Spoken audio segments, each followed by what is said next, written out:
Okay, this is a scientist that discovered anti-gravity, then disappeared completely.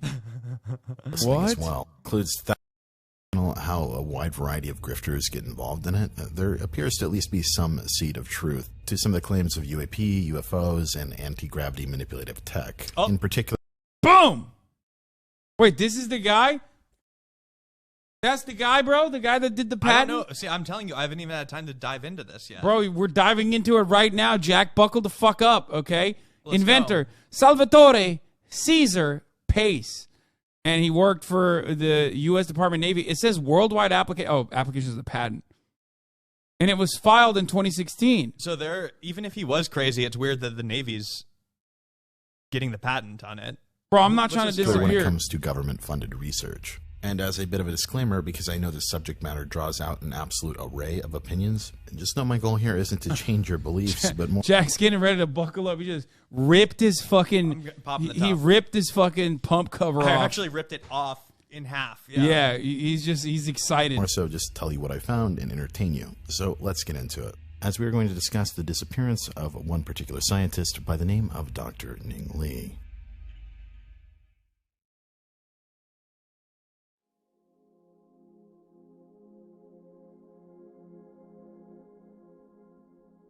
Wait, when's the last time Barely Sociable posted? Did they post this video and disappear too? No. Okay, 1 year ago they posted this, and then okay, never mind. By the way, shout out to my editor Theo Schaefer is texting me right now saying, "Bro, you better say my name on the stream." So shout out to Theo. He's helped me a lot. Now, this story obviously begins with one particular physicist by the name of Dr. Ning Li, who was working at the Center for Space Plasma and Aeronomic Research and the University of Alabama Huntsville in the 1990s. Ning Li's main claim to fame here seemed to come from a variety of her peer-reviewed papers that she published during this time, in which a theory of hers predicted a practical way to create an anti-gravity effect. I think the theory already hold there, they published through the review process. Then that's very controversial. I know a lot of people criticize it. But fortunately, nobody found any mistake in my papers.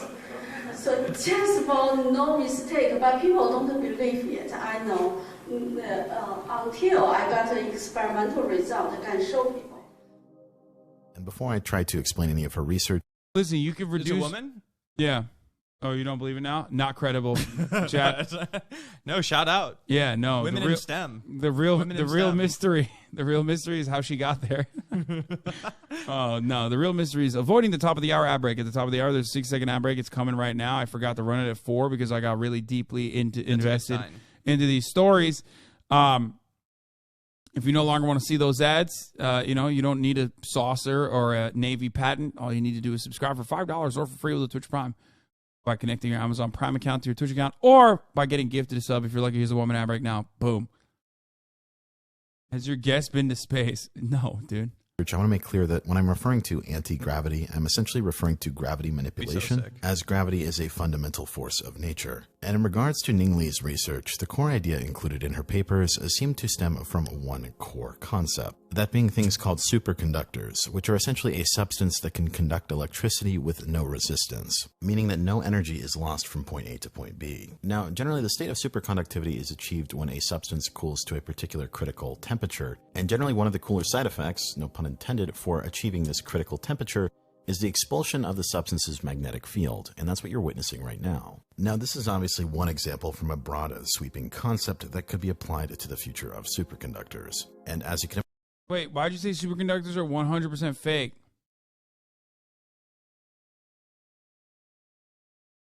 Is it?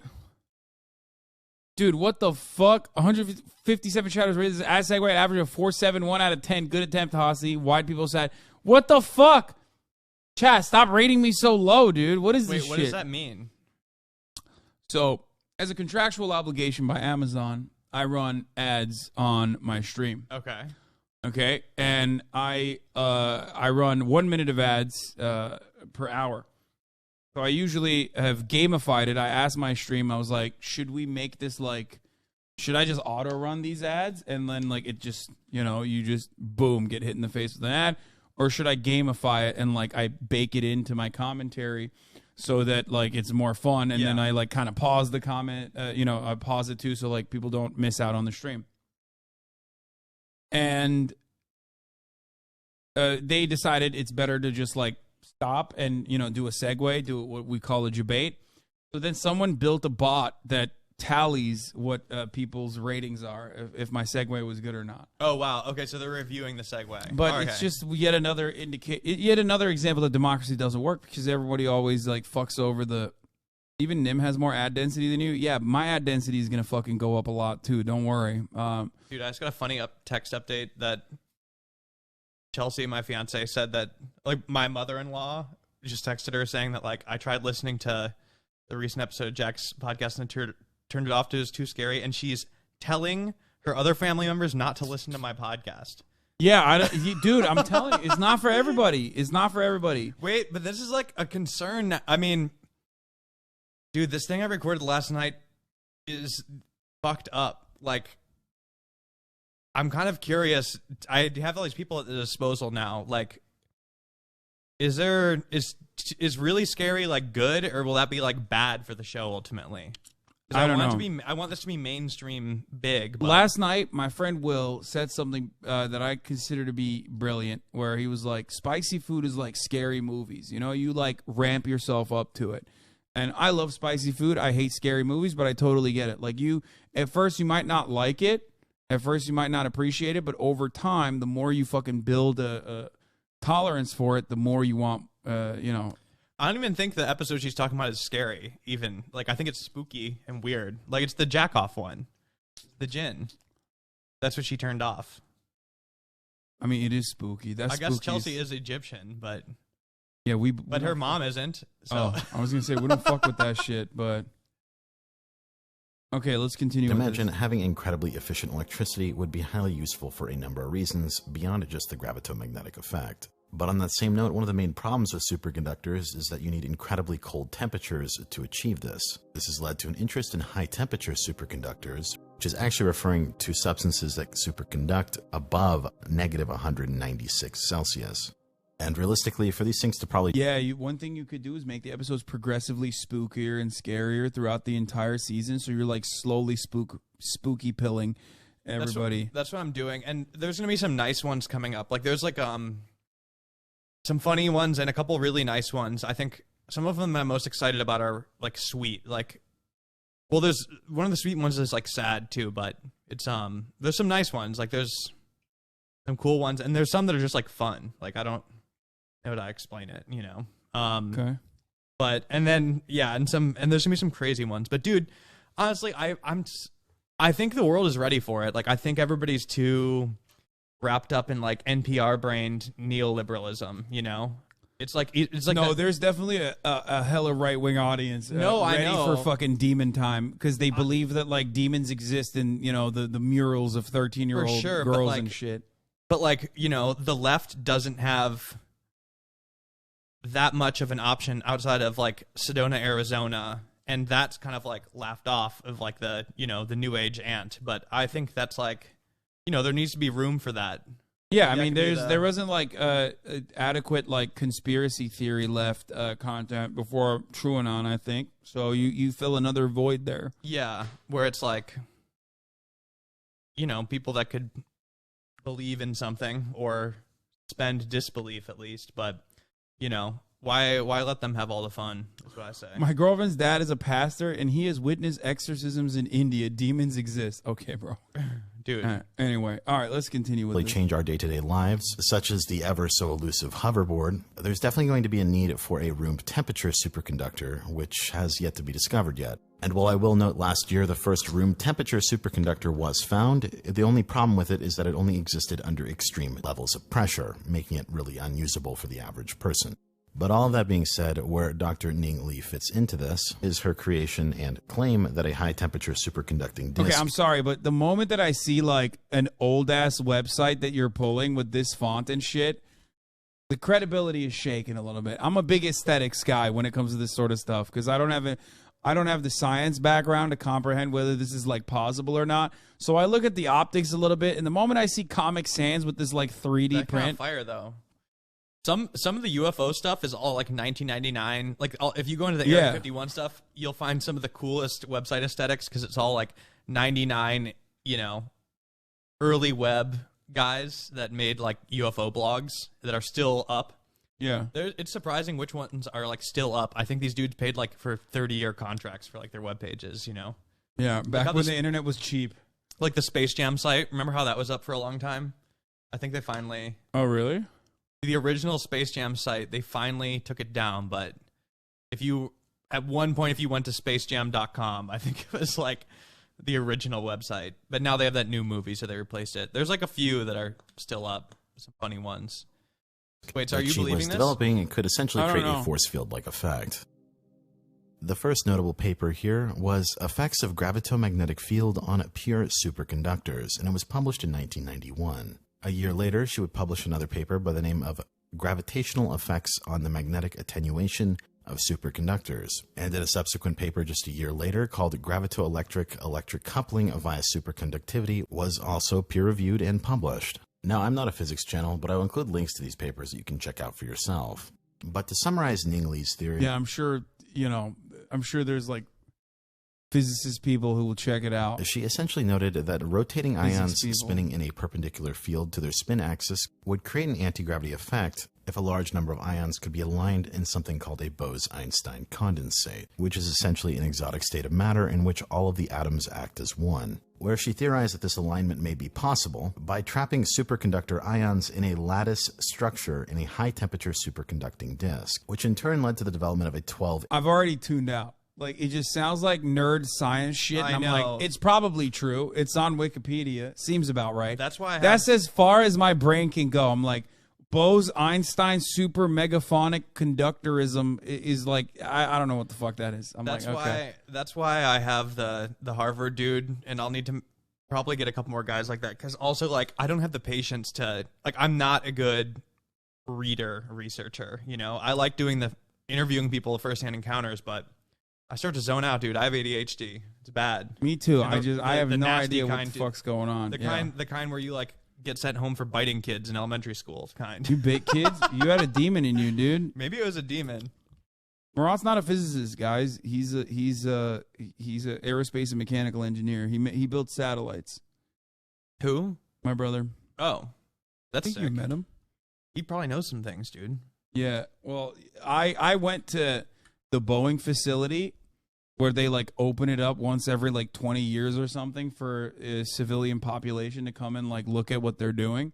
And I yelled at every scientist there. I was like, tell me the truth about flat Earth. I was like fucking around.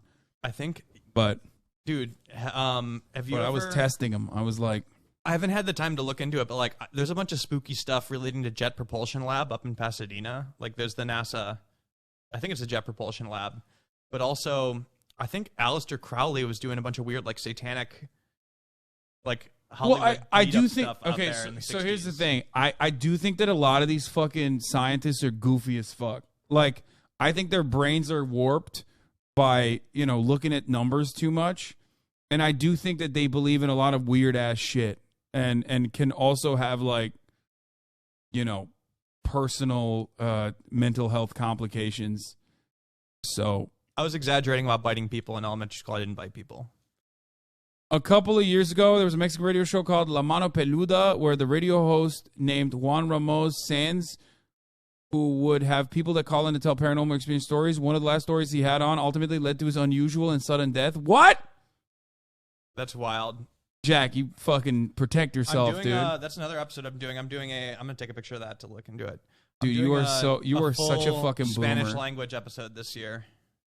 I love that you're just taking photos on your phone of the chat. It's just the easiest way. I mean, what am I, dude? You think do you really want me texting you? Be like, hey, send those screenshots, bro. Oh yeah, there's no shot I'd be able to pull that anyway. No, I'm doing. Mexico has some crazy ghost stories, and I have one from Venezuela this year that's in Spanish. I do not speak Spanish, so I had to have other people help me with that. Palma, a famous poster / of Seeking Derangements. You know that podcast? Oh, yeah. Yeah, he's been helping me translate and edit. Spanish stuff. Wait, Jack Parsons, founder of JPL and Thelembite, who knew Aleister Crowley personally and did a sex ritual with L. Ron Hubbard and Marjorie Cameron. There we go. See, I knew. What? Like, I haven't looked into this stuff yet, but that's something that people have told me. L. Ron Hubbard was like a science fiction writer. I also heard there's like some weird plaques out there, and you know what's funny is that it's just so pretty in that area. It's like Pasadena. I like to hike over there. It's between Pasadena and like La Cañada Flint Ridge, I think is up there. What the fuck is this, bro? In the spring of 1946, L. Ron Hubbard and John W. Parsons performed a series of magical rituals with the aim of incarnating the Thelemic goddess Babylon in a human being. Hubbard's cooperation with Parsons, known as the Babylon Working, remains one of the most controversial events in Hubbard's pre-Scientology days. This article sets out to describe the content of the magical rituals as well as their purpose. It is argued that in order to fully understand these events, it is necessary to approach the Babylon Working from the study of Western esotericism in general and the study of Enochian magic in particular. What? Where is this? Also, it's behind a $35 paywall. What? Yeah, this is like a fucking... What is this, a Brill scholarly journal? What the fuck is that? What is that? God, L. Ron Hubbard is so fucking crazy. Newman? Doesn't that? It just reminds me of like the Nixium cult. It looks a lot like the Nixium logo. Or like, you know, Dave's Vault guys do shit like that too sometimes. But so wait, John Parsons founded the Jet Propulsion Lab? NASA Jet Propulsion Lab? Is that who that is? I'm not, like, I don't know anything about this. People come up to me and they'd be like, you gotta look into this, like whatever. Please have a fucking Thelemite on, please. Lon Milo Duquette is in California. You sound like a goober talking about magic in Babylon and Thelema. Holy shit, please. Wait, what? What? What the fuck is a Thelemite, dog? Why are you writing in all caps like I am a goober. This motherfucker said, like, you don't know about my Dungeons and Dragon group, you fucking loser. Like, basically, to me. Wow, what a fucking loser you are, dude. You don't know about the fucking D&D sessions we host? It's so hard to read the comments. Trying to read the flow. It's like reading the Matrix. You're able to do it, though. Yeah, I mean...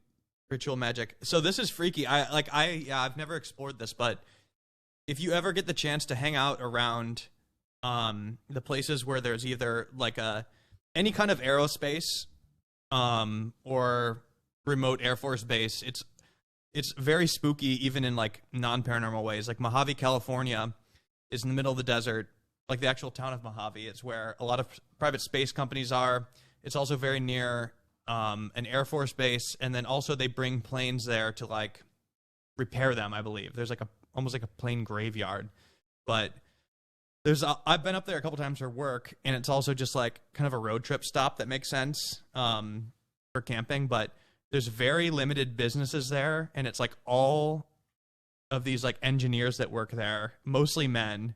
And so you go into like the two places in town you could eat are McDonald's or like this Thai restaurant, and you go in there and everybody has a lanyard. It's always like these like men, these like 45-year-old men eating together. And you know, it's just so spooky. Like all of these guys are working on like weird top secret stuff. And same with Jet Propulsion Lab. When you go around there, you'll like start clocking the guys that work there because they like go by themselves and like drink at these bars after to unwind, but they always have like a lanyard and just kind of like odd dudes. Yeah, they're always weirdos. Always I know. Like weird, I mean, my brother's a fucking weirdo too. You could clock them also like, from a mile away. Also, this dude looks like my sleep paralysis demon. What the fuck? Wait, who is that? Aleister Crowley. Oh yeah, well he's the founder of Satanism, right? What the fuck? Yeah, you popped the top off too early, man. Yeah. Wow, he's... Esoterica on YouTube is credible for stuff on Western esotericism.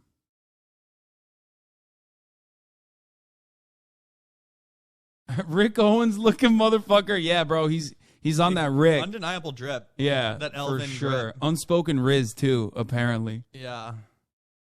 I mean, that's freaky. Who else was at that meetup?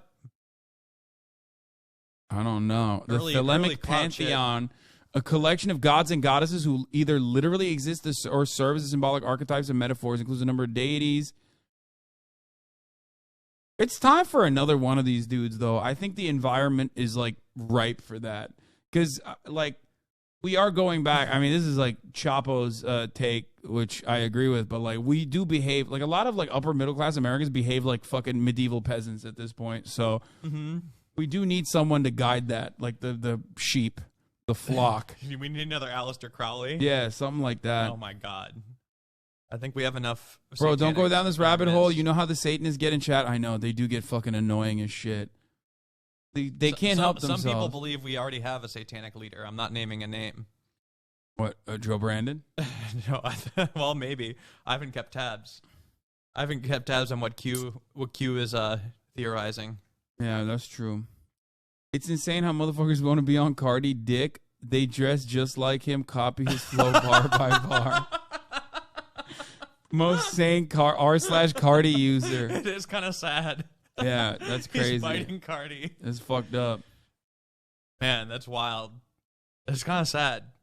What, dude, that's spooky stuff. I mean, that's kind of like, to be clear, if I'm, This is a patent that dumbed down so that if anyone has a patent, wouldn't figure it out or get any info from it released to the public. So even if you have it, you won't have any idea what it was. So people are trying to figure out probably what. I don't know. Bro, you literally did the worst job of explaining this, dude. What the fuck? Okay, let's get back to this fucking thing. Prototype that you by the way, someone already destroyed this and said, like, no, this lady actually died, like, last year. Maybe. I don't know. On the picture earlier. And to quote an article from October 1st, 1999, which was done by a publication by the name of Popular Mechanics, the first thing to understand about Lee's device is that it is neither an anti-gravity machine nor a gravitational shield, says Jonathan Campbell, a scientist at the NASA Marshall Space Flight Center who has worked with Lee. It does not modify gravity, rather it produces a gravity-like field that may be either attractive or repulsive. Lee describes her device as a method of generating a never-before-seen force field that acts in a way that is similar to gravity. Since it may be either repulsive or attractive, she calls it a C-gravity. It adds to or counteracts or redirects gravity, explains Larry Smalley, the former chairman of the University of Alabama at Huntsville, UAH Physics Department. And it's also worth noting, for her device to work, it would require one other component, that being a rotating motor for the individual ions. As the next section read, although Lee's theory has passed through scientific quality control process called peer review, and a high-temperature superconducting disk has been constructed, important technical unknowns remain. This summer, Lee left UAH. She and several colleagues are striking out on their own to commercialize devices based on her theory and a proprietary high-temperature superconducting disk fabrication technique. Lee's next step is to raise the several $million needed to build the induction motor that individually spins the ions in the high-temperature superconducting disk.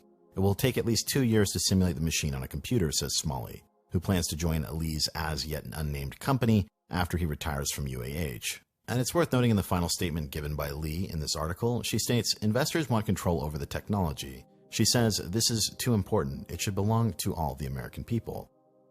Now, with all that being said, I'm not a physics journal, and I can't really comment on the paper herself or her experimental results that she claimed to observe in and around this time. But what is worth noting... I'm already losing my mind imagining this is the amount of math that they had to do to figure this shit out. This is like not worth me even like looking at, because I just don't know what any of this means also. The more I stare at these things and the more I try to comprehend what's going on here, the more likely I am to believe every spooky story you tell me. I'm just letting you know. Well, also, like, to be clear, like my show, I'm not a research show. Like there's a lot of shows out there that like read Wikipedia articles and like just like basically do that on the podcast. I only talk to people who have firsthand encounters. They saw something with their own eyes. And we talk about that. And I'm mostly exploring what they do after that, right? Like after you see something that changes your understanding of the world, like how do you just go back to working at your job and like what do you do with that information, right? Yeah. Like that's what I'm really doing. I don't really need to get people to believe or not believe. Yeah. You know? I feel you. And I'm not like a expert. Disclaimer. But so I only focus on like firsthand encounters. Okay, this is the other guy, Eugene Pokletno. But what is rather bizarre about that article we just read was the fact that it was in 1999, and just 2 years prior, a final experiment that she did showed that little to no effect was present at all in her theory, stating this result put new limits on strength and range of the proposed coupling between superconductors and gravity. But despite this fact, sometime after this final paper had been published, she would still continue to leave her position at the college and would leave to start a company called HasanAbi LLC. And the other professor that Ning was working alongside, that man by the name of Douglas Torr, would go on to found his own company by the name of Phase Space Time LLC. I should say it's rather bizarre that if you truly believed that this theory was a dead end, then why would you then leave your job and start a company off that theory that supposedly didn't work? Or if we take this particular abstract at face value, why would you quit your job to study something that just had severe limits imposed on it? That seems like a risky idea to base your entire career off of. And I must say, one of the common themes that I came across when researching this particular topic is the frequent... Wait, why is he being, like, skeptical of the researcher's findings when she's not offering... like what he wants to be real? I don't know. Also, this guy's way of speaking is like, some people, the way they talk just trigger my brain to shut off. Like my ADD is kicking in heavy when he talks. Yeah, the way he's describing it is like it's like immediately it's like almost too pleasant. I don't know how to describe it. Or he's maybe putting me in some kind of trance, but it'll be like 10 seconds of me listening to it, and then I'm like, oh shit, I'm out. I'm reading the comments. That's definitely not helping either. What are we covering next? The guy who got killed for inventing a water-powered car? Yeah, isn't that's a classic one, isn't it? Even I know about that one. The government killed him, brother. I mean, how pilled is the audience is my question. No, dude, this is... I mean, look, this is a big audience, right? So there's always going to be like... How many people we got in here right now? Only they're around 30,000, 30,566. Everybody take out your phone and go subscribe to Otherworld, please. Well, I mean, we did that when there was like 35,000, so don't worry. Wait, they left? What made them leave? I scared them off. I didn't even start talking about gnomes yet, dude. Yeah, the lack of I didn't even start talking about... I didn't gnome pill anybody. They're not pilled enough. You want to get some real crazy shit? What, gnomes? Bro, I interviewed these Romanis. I don't know if you guys... know about the Romani people, like the gypsies. They know, like is like what the not the proper. I know, but he said the G word. It's time to cancel, Jack. But historically, people know Romani people to be by that name. So, but they're actually a race of people that did not know we didn't know the true origin until recently. I think it's traced back to India, actually. Oh, really? I thought it was like the Roman. Like empire.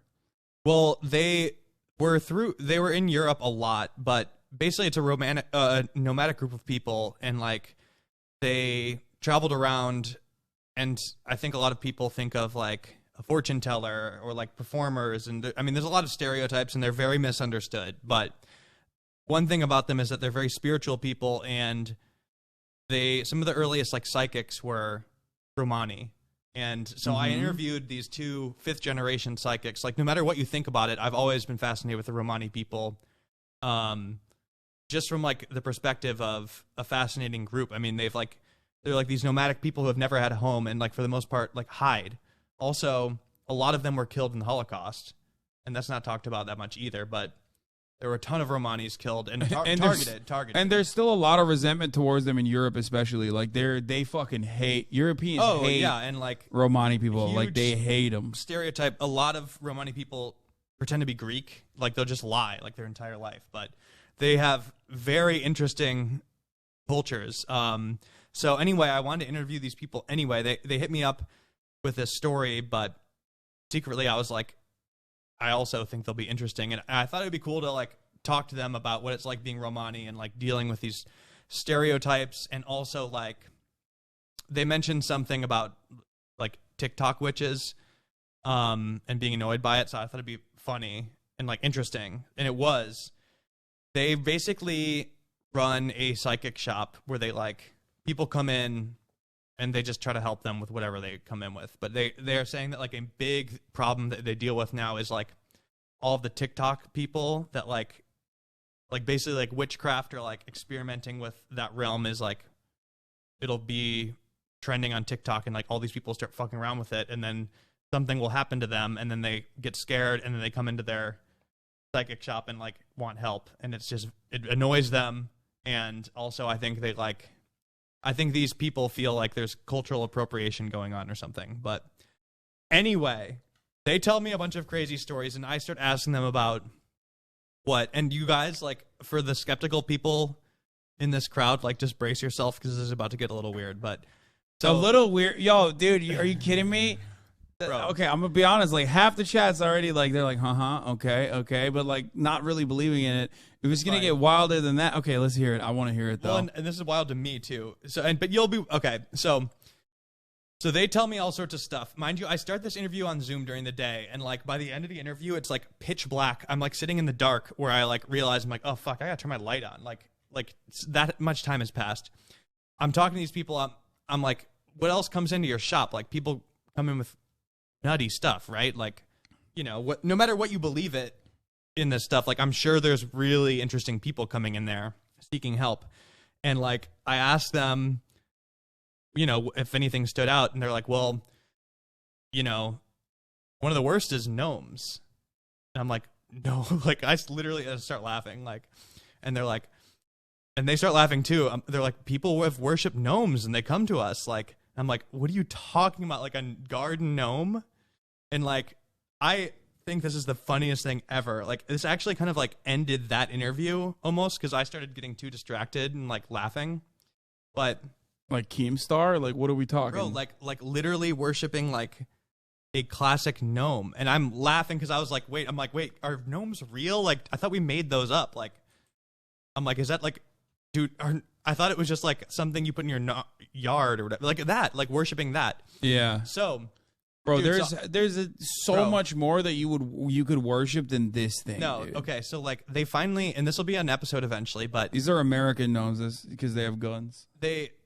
Dude, so it did eventually spook me because they're laughing too. They're like, I know, it's crazy.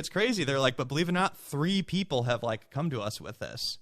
But what they ended up telling me, and it's still so funny to me, but what did kind of like spook me is they're like, I guess there is kind of like a weird tradition of this and like people worshiping like fairies back in the day or things like that. But they're just saying that like basically what they tried to explain to me is that like if you start worshiping something and you're making offerings to something, like it may not be a gnome, but like there might be something that's gonna like be on the other side ready to be worshipped, you know, or pretend to be the gnome essentially. And so they've like had to deal with these people who like started worshiping a gnome and like got really into it to the point where like the gnome is asking them to do horrible things in order to be rewarded. And like then, what? like, they told me, and like, I'm not saying I believe this or not. It's just what they told me.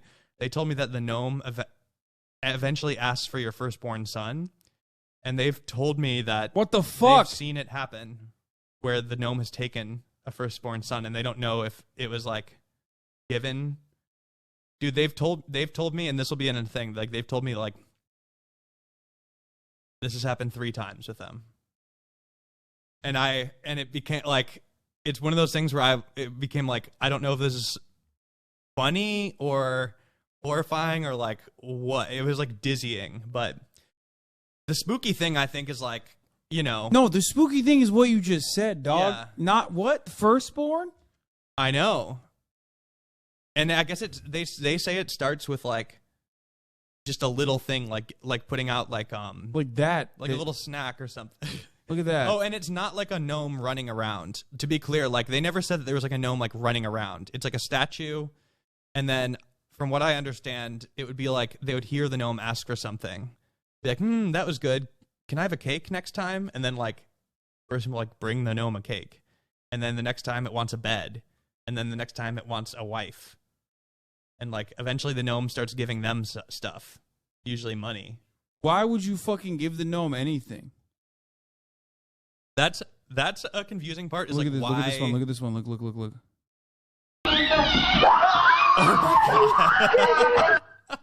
Oh my god, dude! This title: 5 scary gnomes caught on camera. Don't laugh too hard, bro.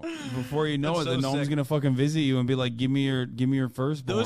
Those people like they know it's funny. Like they're laughing with me. They're like, I know you think it's funny, but like, and it seems crazy, but like we have to deal with this. But I don't know. But to be clear, like on what they told me is that it's not like a gnome running around. It's like something's talking to them. And they're also, I also asked them, like, do you think there's that gnomes exist?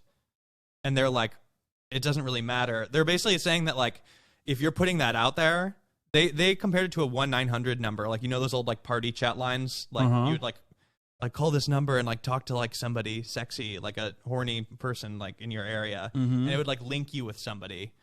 They're, like, saying it's, like, one of those hotlines where, like, if you're reaching out, like, something's going to pick up, but you don't know what it's going to be. And it's probably going to be bad.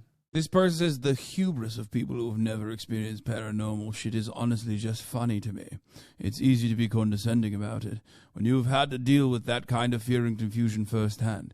Epic Reddit atheist shit is just really a coping mechanism. It's easy to dismiss it as schizo shit and believe that stuff wouldn't happen until you experience it, especially when there's others around to corroborate it.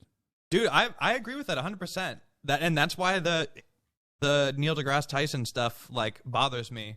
But, I mean, it's mostly because I've talked to so many people, like, so many, like, quote-unquote normal people who have just had, like, a specific experience in their life that's unexplainable and terrifying. And it's like, you know, it affects their life a lot of times. So it's weird to just, like, completely invalidate it from that position. It's annoying.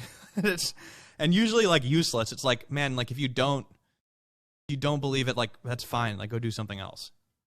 Who cares? I think if you have a lot of motivation to see shit, you're going to see it. That's what I think. And I don't know if it means it's real or not. Don't worship gnomes. My number one. That's also, Ouija boards is, like, the number one thing I've heard never to do. Top 10 scary ghost videos to ruin sleepy time. Oh my God. Dude, the shit on YouTube is so funny. So fake, too. I mean, obviously. But, like...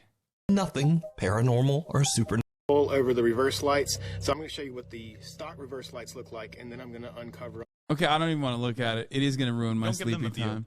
No, dude, that shit it's gonna ruin my sleepy time, and I don't want to ruin it. And that stuff makes me mad too, because it's like when there's so much fake stuff out there, like most stuff put out there is like fake clickbait. You know, it like for anybody that does experience something, it just makes them feel more crazy. You know, that's like they never talk about it. I'm not gonna lie, I'm just more so afraid that I'm gonna start fucking believing in it, and then I'm gonna be motivated to see it, and like. I've gone for 31 years without like having these scary ghost sightings or anything like that. Well, don't be scared. There's nothing to worry about. Bro, what do you mean? Of course I'm fucking worried. Like I'm worried that I'm going to start seeing shit, you know? It can't hurt you. That's how to not be scared. That's what you think. Every expert I've talked to says it can't hurt you. It can only like deceive you into hurting yourself. Okay. You know, that's what I'm saying. I'm just like, I don't know if I'm telling that to you or the chat or who needs it more, you know? I definitely need it too. I definitely need it. VFX artists debunk Pentagon UFO videos. Ooh. What is that dot? It could be anything. This is interesting, but you can immediately tell what's going on. It could be an alien. Dude, I could literally make you that shot in After Effects, and it would look exactly the same. So what are you telling me, Jamie? There's a UFO yesterday? Yeah. What does the U.S. government know about UFOs? Newly leaked video allegedly shows one of the U.S. Navy's... I like the Corridor Digital guys, though. I think they're great. I didn't say anything. I'm glad I didn't say anything. Stealth ships tracking an unknown object in the sky. There's stuff flying in our airspace. We don't know what it is. We need to find out. If the whole video, though, is being like, I can the make Pentagon that. released Like, yeah, a of course you series can, dude. of It's UFO like videos. 80 pixels. We have footage of things flying. We don't know what they are. Yeah, but doesn't that make it... It's doesn't that make it a way... 100p video. I know, but like, doesn't that make it less credible almost? Like, it's just fucking... I don't know. What is this? I've walked out of locations with marks all over me. They can hurt you. What? Stop, dude. Fucking chill, That's chat. what I'm saying. Jesus Christ. But, I mean, but scratching and stuff is not... UFOs is not aliens. UFO stands for unidentified flying object. I'm sure a bunch of people know that, but it's become synonymous with like flying saucers and aliens. What they did, though, is they were like, let's see what stop these guys' calling them evidence UFOs, are. let's call them UAPs, unidentified aerial phenomenon. It's totally more accurate because sometimes like what you're filming isn't a physical Dude, does object, anybody in the and chat it could have be a good story? A trick of light or a shadow. Maybe, okay, like actually might not comment be if you've something physical, experienced but something just the way yourself. a sensor It or could even be a camera yes. reacts to light. Yes, yes. We wanted to take our That's a visual lot of effects yes. artist eye and apply it to these videos because we spend a Hasan, lot there's of a lot time of people in here analyzing saying they've footage, analyzing pixels, trying to figure out what makes things look Can you do fake. a poll A on big here? part of our time is spent trying to replicate I'd what say an there's image more yeses. looks like once it's passed through a lens and a camera. Okay, they're also that's saying what never visual effects trust the chat. truly are. It's not just going, oh, does something look real? It's no, does this look like the image was captured with a real camera? Hasan's going to the I bathroom. haven't seen any of these videos. And I will it's say mostly that just Hasan 'cause has I a saw, like, very screenshot nice, of one. I'm like, okay, respectable same old bathroom. thing, you know. Here's a He dog, has the bathroom you know. of a man, not a boy. Mass Effect. I was very impressed. Okay, if you haven't, I'm gonna take this time to tell everybody to go subscribe to Otherworld. So what does it say? Is it a your flying podcast triangle app. alien? Also, well, it seems to grow and if shrink you want to like follow an the iris socials, is it's adjusting or something like that. at Otherworld That's what I Pod. see. Okay, so this guy Funny enough- literally held his phone up to his. Get something else. I had the wrong link in my Twitter for I don't know how long, but at least a couple days. I was doing heavy promotion and linking to some other podcast called Otherworld. It was called like Otherworld Fiction Podcast. And I don't know how long I had the wrong link in my Twitter bio, but like, shout out to anybody who listened to the wrong podcast and were like, I don't even know if it's good. I don't know if it's good or bad, so I don't know what experience, but I imagine it was like probably different than what they expected. And also to the hosts of that podcast, you're welcome if you got some extra listeners. Hasan, is there a way to do a poll? I think that's what we need to do. I asked them. Oh yeah, I love those. Those are all great flavors. I'll do the grape. Thank you.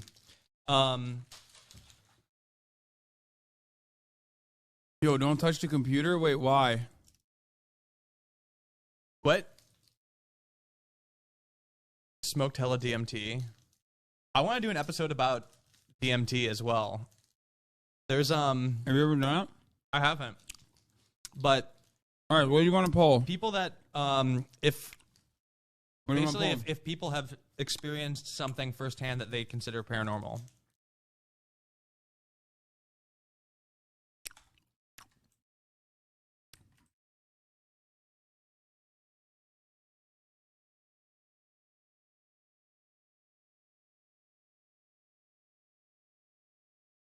What's up? All right. The most basic level. Wait, a poll's already active. Oh, one of my mods already made it. I voted no.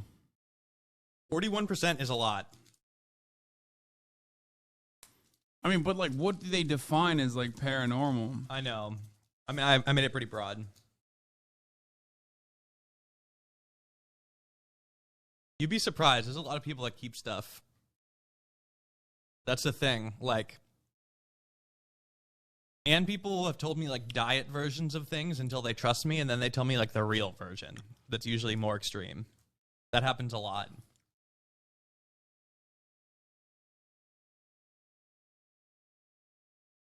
Ghost encounter. I went to sleep super horny and woke up with cum all over me several times. I think there's a ghost sucking my dick. Bro. Don't ask questions. Okay, 38% says yes, 62% say no. That's pretty good. I have a trope, or I guess a HasanAbiism that I routinely mention, which is that 30% of Americans will agree to anything, no matter how insane it is. Like, you can get 30% of Americans to believe and agree to anything, minimum.